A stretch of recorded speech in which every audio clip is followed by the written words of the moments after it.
Hi, it's me Aya, 25-year-old independent working here in Bahrain. At dahil nga rest day ko, samahan niyo akong mamili. Sulitin natin tong araw na to dahil kinabukasan working hard na naman mga Mars. For today, mini-mini ang person sa supermarket. Hindi ko na nga na-videohan ang pagpasok ko sa supermarket. At dahil nga sobrang init sa labas, nasa 38 to 40 degree ang temperature sa labas. So by the way, fast forward. First, dito ako sa vegetable section. At kahit nga nasa ibang bansa ka, mabibili mo pa rin yung mga pagkain pang Pinoy. At dahil meron ngang saluyot, napabili ako ng 2 tali. Sobrang dami ngang fresh na gulay kang mabibili dito. 100 fils nga lang yan sa pera ng Bahrain, kaya napabili ako ng 2 tali. Nga rin ako ng 1 taling alokbate. 100 fils nga lang yan. Meron nga silang sitaw, napabili ako ng 1 tali. Papa-adobong sitaw talaga. Ay siya, sira talaga ang diet. Charot! Bumili na nga rin ako ng cabbage. Nga sa'yo kung whole yung bibilin mo. Ako kasi ahap lang ang binili ko dahil ako lang naman ang kakain. Dalas din kasi ako nagluluto ng pansit. 190 fils nga lang yan. Ito nga lang yan sa budget ko. Kung ano yung kailangan ko, yun lang ang binibili ko. Mula nga nang matutunan ko ang buhay dito sa ibang bansa, tunan ko nga magtipid at mag-budget. Dahil hindi naman talaga biro ang buhay sa ibang bansa. Mahirap man pero kinakaya. O siya, cut muna. Tama na ang drama.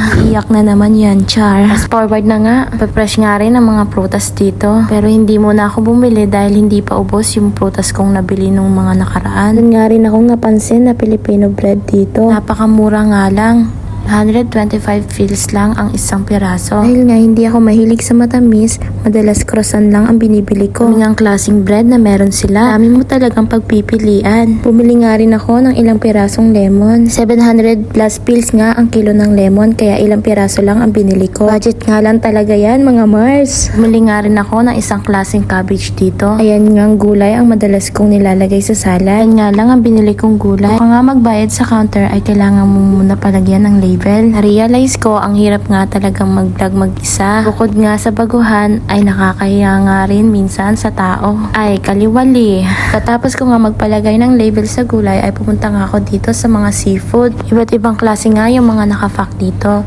Meron silang mga marinated na isda, merong shell at merong mga dried fish. Nasa 1 dinar nga mahigit ang presyo niyan, kaya ang binili ko ay isang mackerel at isang shell. Nasa 1 dinar nga lang ang presyo niyan, kaya bumili ako ng mackerel at isang shell. Meron din silang salmon at meron din silang mga marinated katulad ng fish masala. After nga niyan, bumili lang ako ng isang meal. Nagbayad na nga ako sa counter. Hindi ko na nga lang nakuha na ng video. 3 dinar nga lang ang inabot na pinamili ko sa grocery store. Kalabas ko nga ay dumiretso ako sa mga Filipino store. Bumili nga rin ako dito sa Pinoy Kabayan Store. Ito mo nga lahat, mabibili lahat ng mga pagkaing Pinoy. So nga lang, pag dito sa ibang bansa, doble talaga ang presyo ng mga pagkaing Pinoy. Kaya iilan lang ang nabili ko. Nako ng mga snack dahil madalas din sila nagsisale dito. Ilang piraso nga rin ang nabili kong snack. Dahil madalas nga akong nanonood sa cellphone ng Netflix, din akong nabiling lechon meat, 1 piraso lang. At bumili rin ako ng 1 pack ng kape. Fast forward, pinuntahan ko nga ang Goldilocks Bakery. Yung sikat sa mga Pilipino na bakery dahil ang sasarap ng mga tinapay nila dito. Madami din silang iba't ibang klaseng mga tinapay.